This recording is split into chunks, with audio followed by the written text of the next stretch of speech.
बिहार के मुख्यमंत्री Nitish Kumar law and order पर बैठक कर रहे हैं। वैसे में बात करने के लिए कांग्रेस के प्रदेश प्रवक्ता राजेश राठौर हमारे साथ है। उन्हीं से पूछेंगे कि नीतीश कुमार अब फिर से लॉ एंड ऑर्डर पे मंथन कर रहे हैं।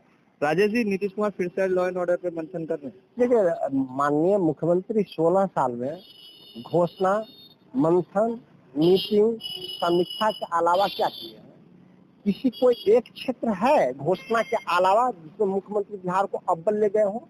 नीति आयोग का रिपोर्ट आ गया कि बिहार सबसे निचले पौधान से 16 सालों में चला गया। भ्रष्टाचार के मामले में सबसे ऊपर है बिहार।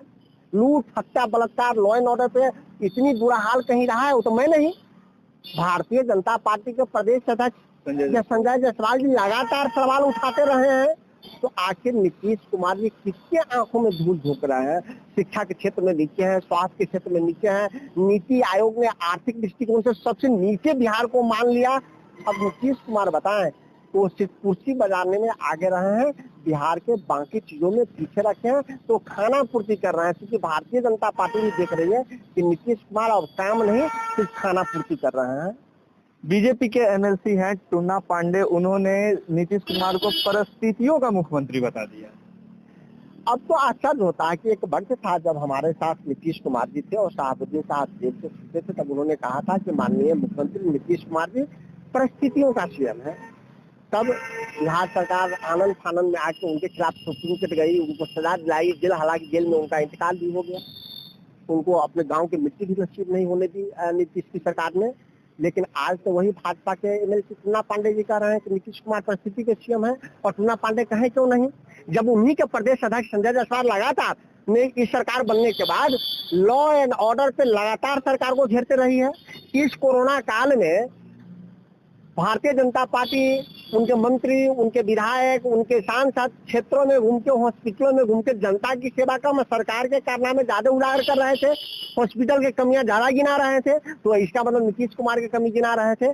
तो अब भारतीय जनता पार्टी अपने प्यादों से नीतीश कुमार के खिलाफ बुलवा रही है। जब प्रदेश अध्यक्ष बोलेंगे तो उनके एमएलसी बोलेंगे।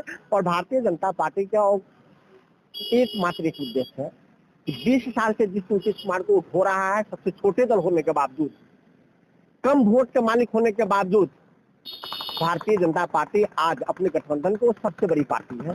उसके बावजूद वो नीतीश कुमार को सीएम मान रही है। लेकिन अब मानने की स्थिति में नहीं। भारतीय जनता पार्टी का अब एकमात्र उद्देश्य रह गया कि नीतीश कुमार को कैसे पदच्युत किया जाए, उस पर भारतीय जनता पार्टी कैसे काबिज हो। तो इसीलिए नीतीश कुमार जी को भारतीय जनता पार्टी अपने अपने एमएलए एमएलसी से अपमानित कर रहे हैं। और देखना है कि नीतीश कुमार जी उस अपमान सह के वहाँ रह रहे हैं क्या स्वाभिमान के जीवन जीने का प्रयास करेंगे। मतलब आप मान रहे हैं कि नीतीश कुमार पे दबाव बनाया जा रहा है बीजेपी के द्वारा?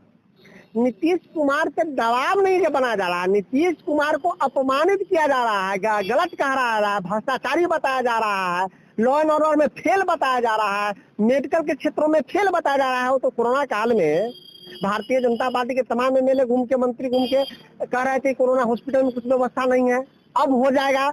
इसका मतलब था कि 16 साल में नहीं हुआ, अब हम करेंगे। कह किसको रहे थे? माननीय मुख्यमंत्री को नीचा दिखाने का प्रयास भारतीय जनता पार्टी बार बार कर रही है कि नीतीश कुमार जी कोई रास्ता नया तलाशे। अन्यथा नीतीश कुमार जी को लगता है कि हम किस अपमान के साथ रह सकते हैं, कुर्सी बचाने के लिए सब अपमान झेलने को लिए तैयार हैं। तो नीतीश कुमार जी जाने, लेकिन एक स्वाभिमानी व्यक्ति कभी ऐसी बात नहीं कर सकता है। क्योंकि एक डीएनए के सवाल जब देश के प्रधानमंत्री बिहार के मुख्यमंत्री को उठाया था, न बल्कि प्रतिपक्ष, तमाम बिहार के वासी, उसका जवाब नरेंद्र मोदी को दिया था। और असली डीएनए नीतीश कुमार को है ये बताया था। भले ही लोग नाखून काट के दिए हो, अपने डीएनए को अपने ही गलत ठहरा दिए हो, अलग विषय है। लेकिन बिहार के लोग स्वाभिमान के साथ जीना पसंद करता है, अपमान को कभी बर्दाश्त नहीं करता। कोरोना महामारी की भी बात कर लेते हैं। कोविड लगातार फैला हुआ है, लॉकडाउन 8 जून तक बढ़ा दिया गया, हालांकि अनलॉक भी धीरे धीरे कर दिया गया। कल टीका एक्सप्रेस अभियान शुरू किया गया है पटना जिला में। नीतीश कुमार ने सभी को बधाइयां भी दिया है और कहा है कि इससे बिहार सबसे ज्यादा टीकाकरण कराएगा अन्य राज्यों के मुताबिक। नीतीश कुमार के झूठी घोषणा के लिए अंतरात्मा के संपूर्ण निष्ठा के साथ आभार व्यक्त करते हैं, धन्यवाद देते हैं। उनका टीका एक्सप्रेस इसी प्रकार से है जैसे बिना शिक्षक के विद्यालय, बिना डॉक्टर के हॉस्पिटल, बिना बेड, वेंटिलेटर, ऑक्सीजन के हॉस्पिटल, बिना कर्मचारी के विभाग, उसी प्रकार से बिना टीका के टीका एक्सप्रेस, अगर टीका इतना ही मुख्यमंत्री जी के पास है तो पिछले 15 दिनों से बिहार में 18 प्लस के लोगों को वैक्सीन क्यों नहीं पड़ रहा है? तो सबको पता है कि मुख्यमंत्री जी देश के सबसे बड़का झूठा आदमी है। ये बड़का झूठा पार्टी भारतीय जनता पार्टी का है, तो उससे बड़का झूठा खुद है। आप बताइए ना कि अगर टीका इनके पास है तो फिर 18 प्लस को पड़ क्यों नहीं रहा है? आज जब नहीं पड़ रहा है तो फिर टीका एक्सप्रेस बिना टीका के कैसे चल रहा है? तो नीतीश कुमार जी विज्ञापनों में, चेहरा साफ करने में, झंडा दिखाने में ज्यादा विश्वास रखते हैं, कोरोना से लड़ाई में, जनता की सेवा में कम विश्वास रखते हैं।